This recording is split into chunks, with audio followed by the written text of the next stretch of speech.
자, 다음 소식입니다. 이 조 바이든 대통령이 경기 침체 가능성에 대한 우려에도 불구하고 연방준비제도의 강력한 금리 인상 정책에 대해서 지지를 표명하고 나섰네요. 예, 그렇죠. 이 연방준비제도가 계속 지금 금리를 올리고 있는데요. 이 사상 최악의 인플레이션에 대응하고 있는 겁니다. 그래서 이 같은 그 연방준비제도의 정책에 대해서 조 바이든 대통령이 전폭적인 지지를 나타냈습니다. 어제 메모리얼데이에 월스트리트저널에 올린 기고문을 통해서였죠. 이 고공행진 중인 소비자 물가를 안정시키기 위한 자신의 계획도 그 기고문 안에 또 언급하기도 했습니다. 조 바이든 대통령은 이 연방준비제도의 금리 인상을 지지하면서 지금 무엇보다 중요한 것은 물가를 잡는 거다. 물가를 잡는 거다 이렇게 강조했습니다. 그래서 본인도 물가를 잡기 위해서 인플레이션과 싸우기 위한 나의 계획이라는 제목의 기고문에서 물가 잡기에 총력을 기울일 것을 강조했고요.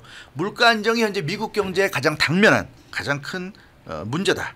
물가 안정을 위해서는 연방준비제도 역할이 크다 이렇게 강조했고 그러면서 자신은 인플레이션 발생할 때마다 연방준비제도에 간섭했던 전임 대통령들과 다르다 이렇게 언급했는데 이거 트럼프 대통령을 좀 염두에 둔 얘기인지 예.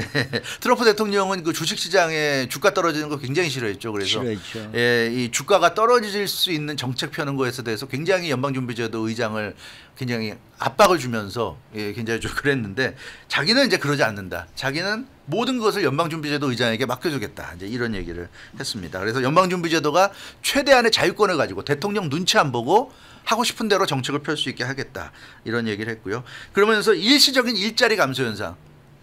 뭐 지금처럼 이렇게 금리 올리고 소비가 위축되고 경기 침체 우려가 높아지면 뭐 개인 소비도 줄어들고 기업 투자도 줄어들고 그럼 또 일자리가 줄어들 수 있습니다. 그렇지만 그렇다 하더라도 그런 일시적인 좀 현상을 감소해서라도 물가를 잡아야 된다. 자기는 연방준비제도가 하는 것을 전적으로 지지한다.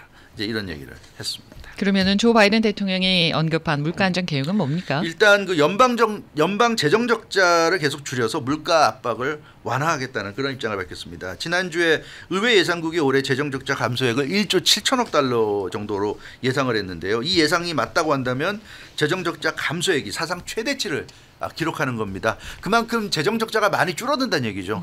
그래서 감축의 절반가량, 어떻게 이렇게 많이 줄어들었느냐? 절반가량은 수익 증대에 따른 것이라고 합니다. 그래서 그만큼 경제가 지금 빠르게 회복하고 있다. 그래서 조 바이든 대통령은 강하게 주장하고 있어요. 지금 어렵다고 하지만 또 경기 침체 우려가 있다고 하지만 수치상으로 보면 미국의 경제는 좋아지고 있다. 이게 지금 조 바이든 대통령의 얘기입니다. 그러면 물가만 잡으면은 경제 안정이 가능할 것으로 낙관하고 있다. 이제 이 얘기인가요? 네, 그렇죠. 조 바이든 대통령은 그렇게 지금 얘기를 하고 있습니다. 이게 뭐 물론 11월 중간선거 앞두고 국민들에게 유권자들에게 경제가 잘 들어가고 있다. 뭐 이런 좀 아무래도 얘기를 해야 될 입장인 건 사실이지만 뭐 조 바이든 대통령은 지금 현재 미국 경제가 그렇게 나쁘지 않다는 점을 강조하고 있어요. 그래서 재정 적자 축소를 위해서 세제 개편을 추진할 것이라는 점을 재확인했습니다.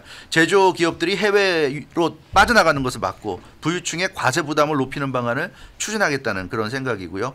연방정부 재정 적자를 이런 식으로 해서 계속 줄여나가면 물가 상승 압력을 완화시킬 수 있다. 이렇게 좀 판단하는 것 같습니다. 그래서 기업들이 미국에서 물건 만들어서 생산해내고 그걸 판매한다면 그렇다면 이 미국 경제에 도움이 될 수 있다. 근데 그러기 위해서는 지금 세계 다른 나라들에게 이제 압박을 가하고 있어요. 외국의 법인세가 공정한 수준으로 조정돼야 한다. 일부 국가들은 법인세가 없거나 아주 낮습니다. 그러다 보니까 잠깐만 외국으로 빠져나가려고 그래요. 그래서 그건 옳지 않다. 그 다른 나라들에게 지금 압박을 가하고 있는 상황이고요. 미국 정도의 법인세를 매겨라. 이게 이제 조 바이든 대통령의 주장이고 또 억만장자들이 세금을 제대로 안 낸다.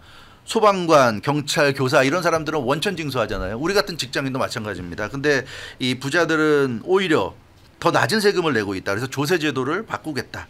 반드시 부자 징수하겠다. 이제 이런 얘기를 하고 있습니다. 그런 식으로 해서 경제를 살리겠다는 얘기인데 조 바이든 대통령, IMF도 지금 그 미국 경제 규모가 올해 계속 커질 것으로 예상하고 있다는 언급을 했습니다. 그래서 1976년 이후 처음으로 미국 경제 성장률이 중국 경제 성장률보다 앞설 것이다. 이런 얘기를 하고 있는데 뭐 이렇게만 되면 얼마나 좋겠습니까? 정말 믿고 싶고요. 예. 조 바이든 대통령의 이런 그 주장대로 올해 미국 경제가 좀 살아나면 참 더 이상 바랄 것이 없을 것 같습니다. 네, 주영석 기자였습니다.